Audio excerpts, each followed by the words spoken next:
Welcome to the Sales Influence Podcast, where we talk about finding the why in how people buy. I'm your host, Victor Antonio. Thank you for joining me. I always appreciate you lending me your ears. Anyway, so I'm doing this interview yesterday. Here it comes. It's a good interview, fantastic interview. And the guy says, Victor, we need to teach people how to overcome their fears. Now, you've heard that many times, right? Overcome your fears. We need to make people or teach people how to overcome their fears if they want to be successful. To which I said, no. I'm going to give you a different concept. I don't like overcoming your fears. I don't like telling people, hey, you need to overcome your fear. No. As a good leader, as a good manager, it's not about showing them how to overcome their fear or motivating them to overcome their fear. Here's the difference. You have to learn how to reduce the fear. Now, this is key.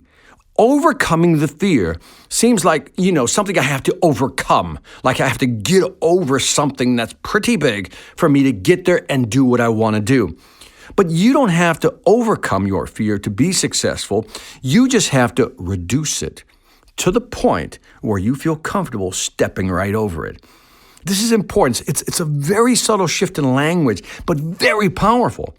The word overcome just brings to mind, has too many connotations of, struggle, effort, exertion, failure, penalties of failure. That overcome, it's a heavy word. It's a heavy word. And that word may scare people off. I don't know how to overcome that. I don't know how to overcome my situation. I don't know how to overcome X. I don't know how to overcome my fear of cold calling. I don't know how to overcome, asking for the order. Well, you don't have to overcome. You don't have to overcome. You just have to reduce the fear to a point where you feel comfortable, I'll say it again, stepping over it. Now, what do I mean by that? If you're afraid, for example, cold calling, I can talk to you about how you need to overcome your fear of cold calling. Or I can work with you on reducing your fear. For example, instead of saying you can do it, people have done this before, you can overcome your fear. It's just a matter of grabbing the phone, getting on there, calling the person up. It's all about the law of averages. I can do all that. But what if I just talk to you and try to reduce your fear and say something like this? I said, look, in order to sell, can we agree that we're going to have to make some phone calls? You would probably say yes. And then I said, we expect you to make about 50 calls a day. How do you feel about that? You may say, man, that's a lot, Victor. I don't know if I can do 50 calls, Victor. That's just too much. How about 40? Can you do 40? Say, I don't know. 40 sounds still, it's just too much. How about 30? Okay, 20. How about 20? I know we can do 20. No, just, I'm not comfortable calling strangers. I'm just not used to cold calling. I don't know what to say, what to do. Okay, so do you think you can make make time for at least one call a day?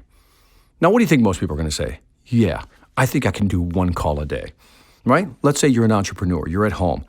What if I just say, how about one call a day? You say, I can do one call a day. What if I teach you what to say? What if we write out a script together and I'll tell you what to say, and whether the person, accepts a meeting with you or not a big deal, right?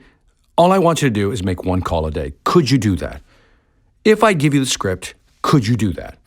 And if I told you that the outcome didn't matter, it does, but if you don't get the meeting, that's okay. You at least made the one call. Can you do that?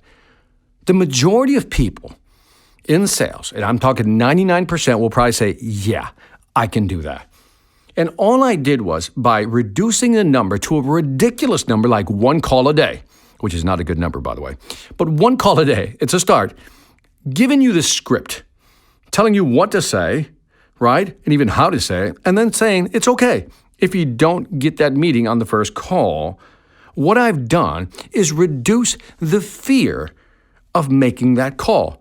I didn't teach you about overcoming cold calling. I reduced the fear to the point where you're comfortable doing that. Let me say it again. I reduced the fear to the point where you're comfortable doing that little bit right there. Now, this is also important when you're selling to your customers. Many customers have this fear And your job is to help them overcome their fear, right? That's what you're being taught. Help them overcome their fear. What if you reduce their fear? How can you reduce your customer's fear? What would you say to them? Imagine saying something like this. You're selling a software product, right? So, Mr. Customer, here's how it works. The first step is A. And A just requires you to do this. Do you think you can do that? He says, I don't know. That might be difficult, Victor. Well, we can also do B, which is simpler, and you can do this within 4 hours. I don't know if we still have the time. I said, look, I get it. I understand. Busy time. Here's what I know we can do together.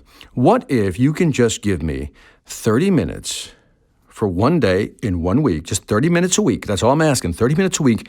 And I know that within a month or two, we can have this thing revved up and running. Can you at least do that much? What do you think the customer is going to say? Well, yeah, I got 30 minutes, Vic. That's not a big deal if we can walk through it like that. And all I did was reduce their fear of a negative outcome. This is what customers are looking for. Now, I'm being oversimplistic here, but you get the idea. What can you do in your conversations with your clients or prospects that reduces their fear to the point they're going, you know what, let's do it? Because in many cases, in the majority of cases, I think it has nothing to do with price, quality, service, and all the above. It has everything to do with, I'm a little bit afraid, and I need you to simplify this so I'm not so afraid. So what can you do? I want you to think about your product, your service that you offer. And as you're talking to the customer, as you're gliding in for the close, right? As you're kind of cruising in for the close, what can you tell them to reduce their fear? Not overcome their fear, reduce it. In other words, baby steps. That's another way of looking at it. What baby steps can we take? And you know what? Can you walk a mile? No.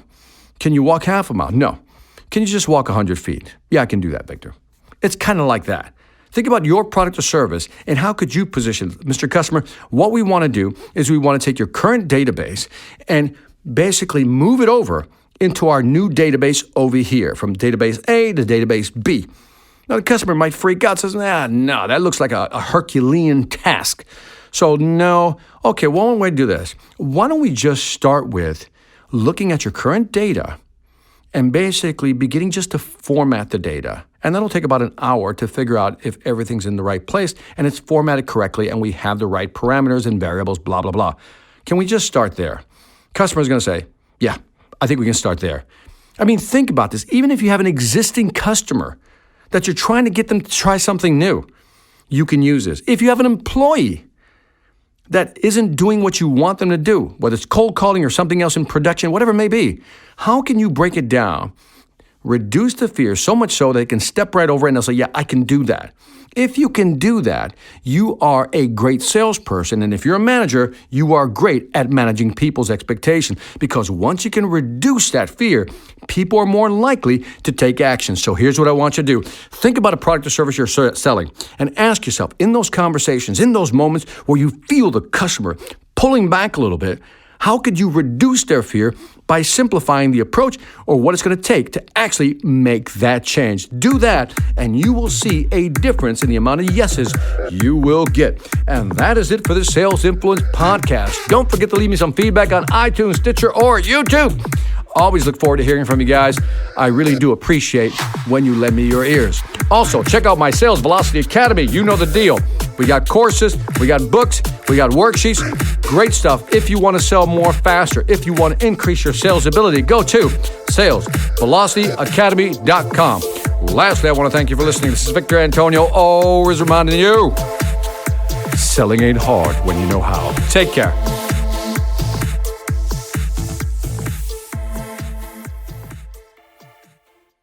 Hi, I'm Victor Antonio. I'm an author, sales trainer, and keynote speaker. I'm often asked, what makes a great speaker? Is it someone who delivers real content that the audience can use? Is it someone who engages the audience so they're part of the learning experience? Or is it someone who can motivate an audience to push them beyond their comfort zone and discover new abilities? The answer is yes. But the most important thing to remember is that I'm not there to look good. I'm there to make my client look good. Simply put, it's never about me, and it's always about them.